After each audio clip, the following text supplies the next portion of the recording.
National City is a rapidly gentrifying area in San Diego's South Bay. Niederfrank finds itself in the heart of that expansion.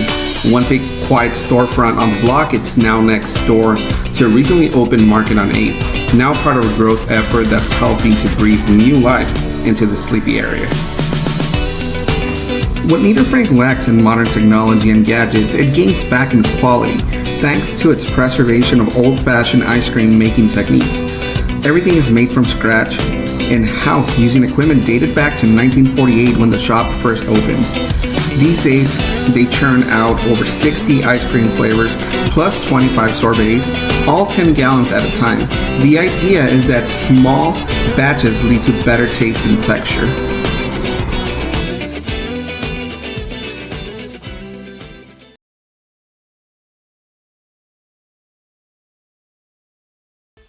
Hi, this is Reyes Solano from the National City Historic Society. We're here with Patty Finnegan here at the tastiest ice cream place in National City and in San Diego, probably California.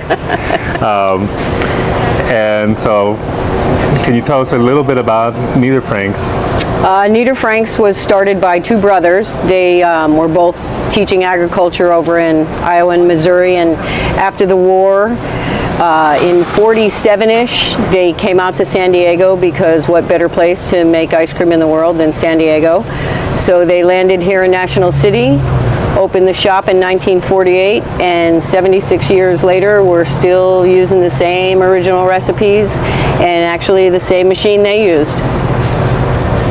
This building was actually built by Kyle Morgan. He was former mayor and city council for years and years. His offices were in the next unit, and we remain here in the same unit. Now, how long have you been here? I've been here 30 years this year. Since 94, Mary Ellen and I got here, and officially changed hands at the turn of the year in 95. Okay, and for you personally, like, do you get tired of ice cream after all these years, or? No. I imagine that. No, the unique thing about us is we are known for the largest repertoire of all natural ice creams. We literally cook and make every individual recipe in-house. So if I don't want chocolate one day, I'll have something else. Yeah. You know, if I don't want raspberry, I'll have blackberry. You know, it just, every day is something different. How long does it take you to make an ice cream? It's actually a process to make one flavor, because if we're doing something like strawberry, for instance, which I set up yesterday, we have to take the fruit and set those up for a couple days so that they're at the right consistency when we introduce them into the mix. If it's a rum raisin, then you want to age that for about a week. So you're soaking your raisins a good long time in that rum. So that's a process. If I'm doing watermelon, it has to be ripe. If I'm doing bananas, I have to ripen those to a certain stage. So because everything is real, everything is a process. If I want to do cappuccino crunch, I have to make the toffee. Okay. So I make the toffee. If I do coffee almond fudge, I have to make sure the fudge is ready, and then all the different components of the flavor. And then it's a 10-minute process to freeze it. After that 10-minute process, it's about 12 to 24 hours to set it up. So, and set it up means churning it? And no, it means that when I pull it out of the machine, it's going to come out in a soft state. And then it's going to go into the freezer to set up for scoopable ice cream. Okay.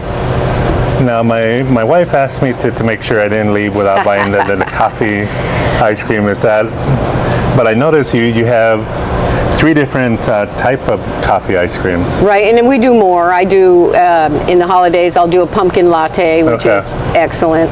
The cafe au lait is just the plain ice cream. Cappuccino crunch, we make our own toffee for that. Coffee almond fudge has, of course, chopped almonds and handmade fudge.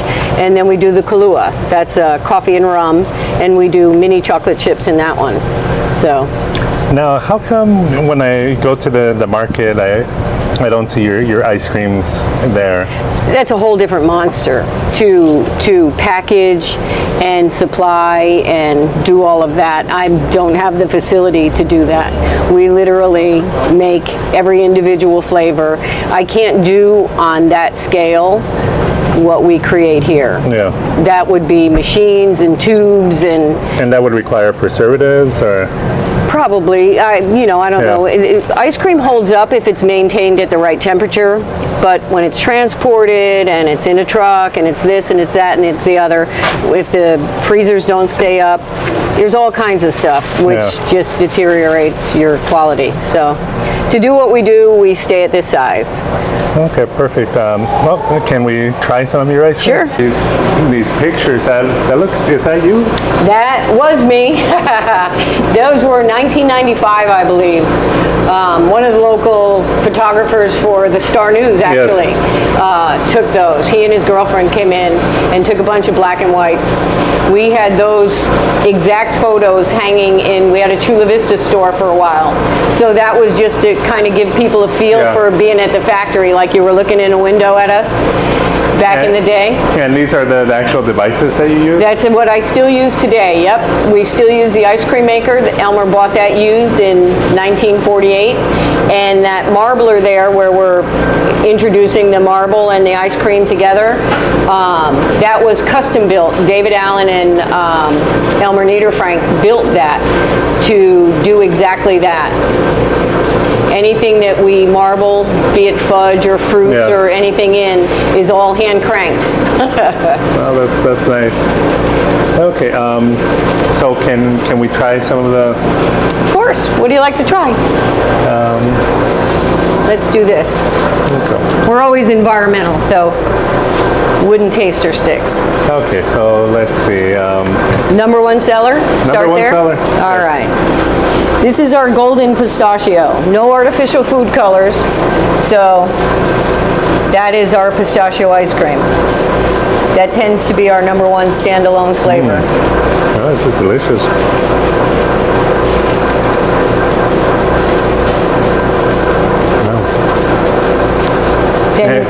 And so this one has been around since 1948, basically? The pistachio, I don't think was one of the original 22. He had, I think, 22 flavors when he first started. But they slowly incorporated flavor after flavor. He was written up worldwide in The Very Best Ice Cream and Where to Find It. Yeah. His black walnut was world famous, I guess. People just couldn't get that nut to release that flavor, and he really perfected that. And his brother Ed was flavor master over at Carnation for like 20 years. So, do you still have the black walnut? Yeah. This is proof that history can be tasty. There you go. Thank you. Black walnut it is. All right, so this is the world famous black walnut.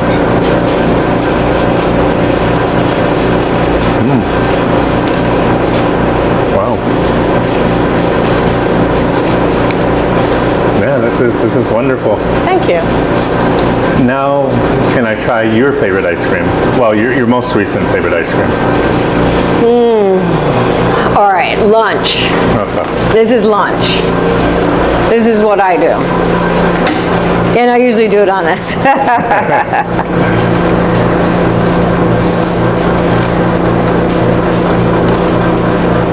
Let me get this. This is chocolate peanut butter. So you get all the food groups. Little dairy, chocolate is definitely an essential, and peanut butter for protein, right? Wow. This is the marbler. This has already been cleaned and just put back together, but literally ice cream in here, marble in here, and then hand crank everything.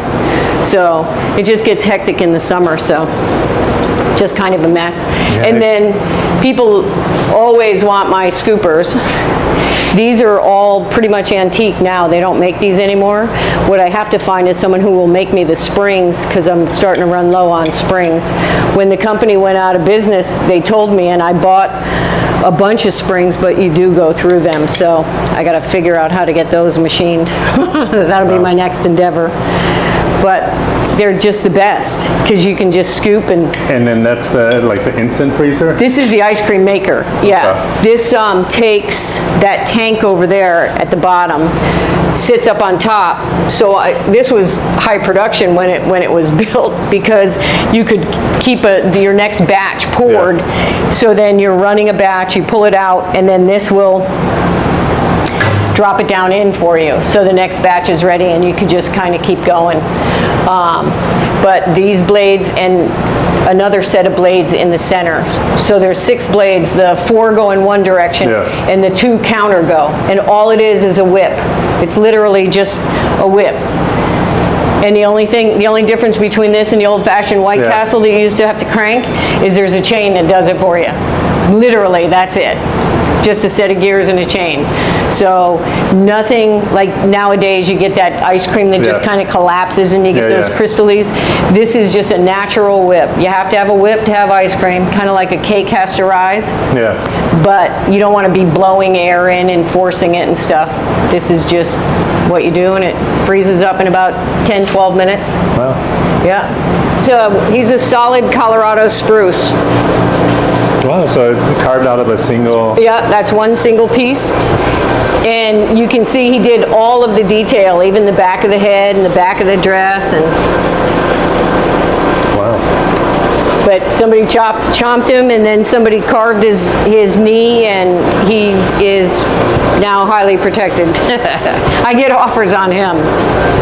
I've had a few offers on him, actually. Yeah, it's an incredible piece of art. Mm-hmm.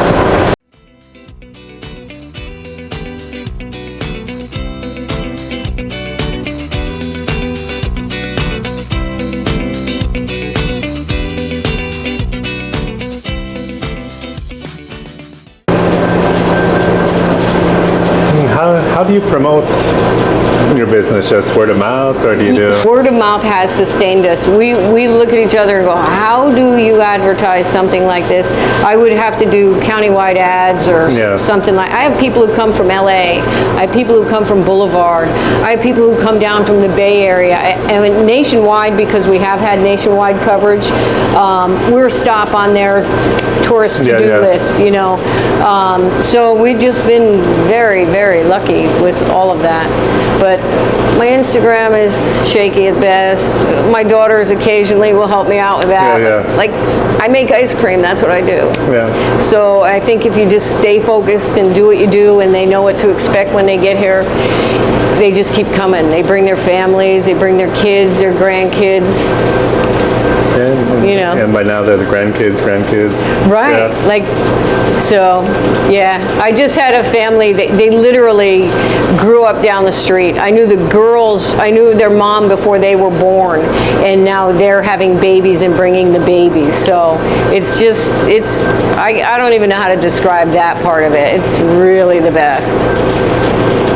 Do you have regulars, like people that always come by? Absolutely. Okay. Yeah. I have some people who it becomes a real routine for. And the girls over at the bank, every now and again, will go on their banana split diet. So they'll come over and have a banana split for lunch instead of anything else. Like, it's funny, I'll get people who, they start walking. So they live maybe a mile or 2 away. Yeah. They walk here, get their ice cream, and walk home. And a couple of the seniors at the towers, they walk over from the towers, they make this their destination, they'll sit, have their ice cream, and then they'll walk back to the towers, the senior towers. Yeah. Oh, that's nice. Yeah. Yeah, it's fun. I mean, I can't tell you how many of my customers I know. Yeah. I know their flavor, I know if they're going to switch up. It's just 30 years you get to know, so.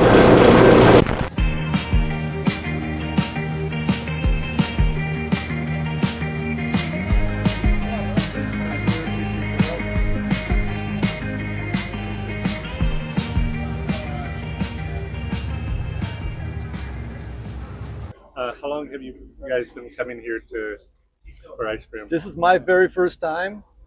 There's a gentleman right over there with the tank top on. I think he's been coming here for like 20 years. 20 years? Yeah. How long you been coming here? He's interviewing us. Hi. I'd say at least 10 years since I've been riding with the chapter and riding with my buddy Red over there. All right. And what do you guys like about the ice cream here? It's homemade. The place has been here since the 40s in continuous existence. The ladies behind the counter are the owners. They're super cool. Ice cream, super cool. Better than Handles, in my opinion. Yeah, totally worth coming to. Great ice cream. And if that's your first time? Very first time. I'm a big, absolutely. I'll come back again. Yeah, blackberry twist. Definitely recommend it. We're still shooting? Yeah. Oops.